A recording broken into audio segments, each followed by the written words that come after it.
Olá, tudo bem com vocês? Bem-vindos a uma aula de ensino religioso. Eu sou a professora Débora e hoje nós vamos falar sobre ensino religioso escolar. Vamos acompanhar?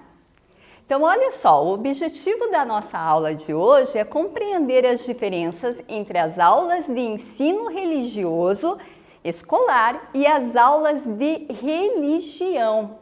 E também vocês têm uma ideia do que é a aula de religião. A aula de religião é diferente de aula de ensino religioso escolar. Elas têm uma diferença. Aula de religião. Aula de religião são ofertadas nos lugares sagrados ou em casa. Elas têm como objetivo principal ensinar uma determinada doutrina aos fiéis ou àqueles que desejam ingressar nessa religião. Então, olha só, a aula de religião é bem diferente de aula de ensino religioso escolar. A aula de religião é aquela que ou você faz em casa, ensinado por sua família, pelo ambiente familiar, né? Para te introduzir dentro da religião da sua família, ensinando os princípios, os valores daquela religião a qual você faz parte. Ou também acontece lá nos lugares religiosos, nos lugares sagrados, com um professor que vai te orientar sobre os valores daquela religião. Ela tem como finalidade doutrinar, né? Fazer com que você aprenda os valores e siga os valores dessa religião. A aula de ensino religioso não é aula de religião. Gente, vocês têm que ter isso em mente. Por que eu estou trabalhando com vocês esse conteúdo nessa aula? Para que vocês saibam identificar, quando vocês estiverem tendo aula de ensino religioso escolar, vocês têm que saber identificar se o professor, a professora está trabalhando corretamente com vocês. Se o professor ou a professora não está fazendo o contrário do que o ensino religioso deve fazer, que é dando uma aula de religião para você, tentando mostrar, tentando fazer você acreditar em uma determinada religião. Isso não é o objetivo do ensino religioso escolar. O ensino religioso escolar deve mostrar a diversidade religiosa para que, aprendendo essa diversidade, a gente comece a respeitá-la. Esse é o objetivo fundamental do ensino religioso escolar. Então, vamos adiante? O ensino religioso não é aula de religião, como eu disse aqui. O que é, então? As religiões fazem parte da cultura humana. São uma das formas mais antigas de conhecimento produzidos pelos seres humanos. Então, é uma manifestação humana. As religiões são uma manifestação humana e por ela ser uma manifestação humana, um conhecimento humano, ela é objeto de estudo na escola também. Então, um dos objetivos do ensino religioso na escola é compreender a diversidade de comportamentos e conhecimentos religiosos produzidos ao longo da história. Então, nós vamos estudar um pouco sobre o conhecimento produzido, o conhecimento religioso produzido em diversas culturas, em diversas religiões, né? É claro que não vamos estudar eles muito profundamente, é um estudo mais superficial, mas para que possamos entender o que cada cultura traz, o que cada cultura acredita, para poder respeitar essas culturas, para tentar evitar intolerância religiosa, para tornar a sociedade mais harmônica, para estabelecer uma paz entre as culturas, entre as religiões. Então, olha só, esse conhecimento, né, que o ensino religioso escolar traz, pode possibilitar o respeito à diversidade cultural e religiosa e o combate à intolerância e ao preconceito. Olha só, agora nesse slide aqui nós temos uma passagem que está na lei, na LDB, tá? Então, olha só, diz o seguinte: as aulas de ensino religioso devem tratar da diversidade religiosa que existe no Brasil e não podem ser proselitistas. Prof, mas o que significa essa palavra? Então, olha só, a gente está vendo aqui que as aulas de ensino religioso escolar devem tratar da diversidade cultural religiosa que existe aqui no nosso país.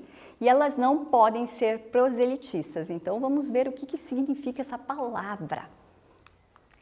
Proselitismo. O proselitismo é a intenção ou o empenho de converter uma ou várias pessoas ou determinados grupos a uma determinada causa, ideia ou religião.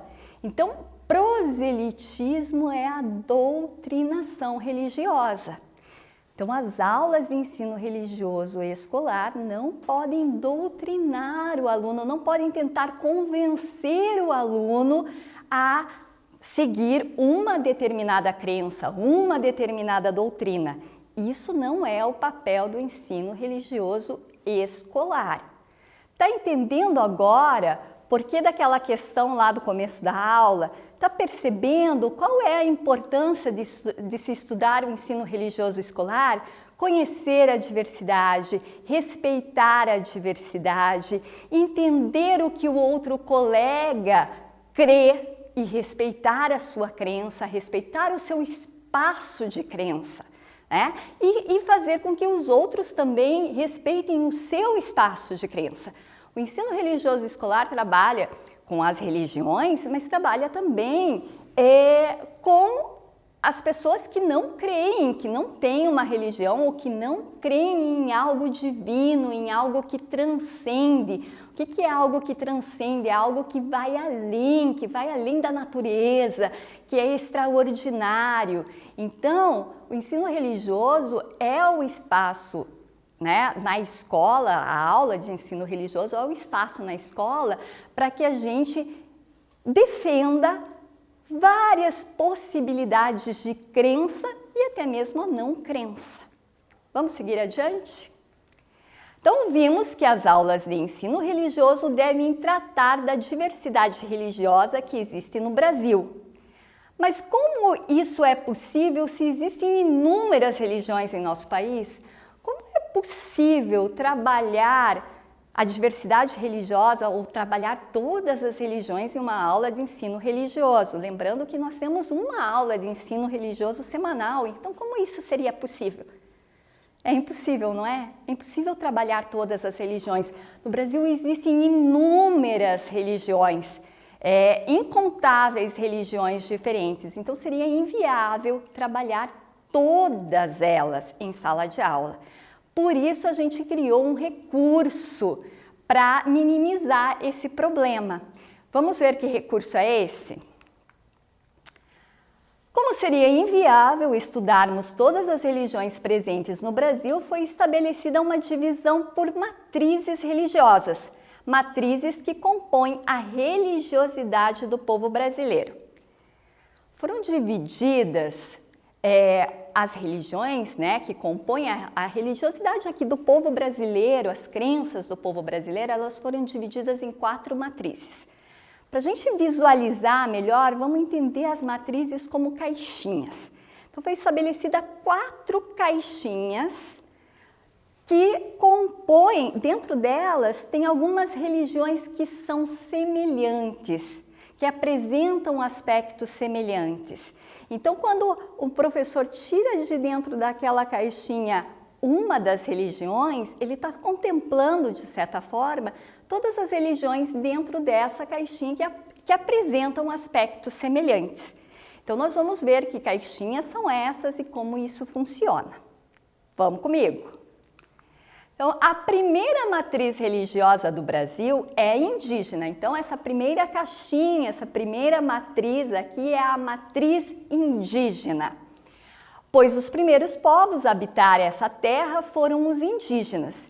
Eles possuem uma enorme variedade de religiosidades, vistos que são muitos povos com costumes e dialetos diferentes. Então, não existe uma única religiosidade indígena no Brasil, assim como não existe um único povo indígena no Brasil. São vários povos com costumes que são peculiares, são próprios de cada povo, mas tem algumas coisas que se assemelham entre eles. Uma delas, que a gente vai ver aqui no slide seguinte, é o seguinte, aqui vamos ler o slide e aí explicamos. Seria inviável estudar as manifestações religiosas de todas as etnias indígenas brasileiras. No entanto, elas possuem elementos em comum, como o fato de serem ligadas ao sagrado natural. Então, os indígenas, de modo geral, são ligados à natureza. A natureza tem um valor sagrado para eles. E aos ancestrais. Os ancestrais também têm uma importância fundamental para os nossos indígenas brasileiros, tá? Eles têm uma importância sagrada. Assim, quando estudamos a religiosidade indígena, procuramos focar nas semelhanças entre elas. Então, o professor de ensino religioso, quando ele vai trabalhar um tema do ensino religioso, vamos imaginar lugares sagrados. Tá? Ele vai trabalhar lugares sagrados, então ele tem que trabalhar pelo menos um lugar sagrado da matriz indígena, mas ele tem que trabalhar as demais matrizes também, que nós vimos que são 4 matrizes, mas vocês ainda não sabem quais são elas, nós vamos conhecendo aqui na sequência. Então vamos lá para a sequência. A segunda matriz religiosa do Brasil é a ocidental. Os portugueses, que vieram lá da Europa Ocidental, trouxeram ao Brasil a religião cristã católica. A religião cristã católica, ela foi oficial do mundo ocidental por muito tempo. Então, ela entra aí como matriz ocidental, ela entra na caixinha da matriz ocidental. Dentro da matriz ocidental, estudamos a religiosidade cristã. São várias formas de religiosidade cristã, não existe uma única maneira, uma única forma do cristianismo, né? São várias vertentes cristãs. Então, dentro dessa caixinha aí da matriz ocidental estão todas as diferentes religiões cristãs. Está também o judaísmo, o islamismo e religiões semelhantes, ou seja, cuja crença está pautada em um único Deus. Então, todas as religiões monoteístas estão dentro dessa caixinha. Então, a terceira matriz religiosa do Brasil é a africana. A crença nos orixás chegou ao Brasil por meio dos africanos que vieram escravizados ao nosso país. Então, também tem lá a terceira matriz, então é a africana. Dentro dessa caixinha, né, estão todas as religiões que têm características da religiosidade africana, da cultura africana.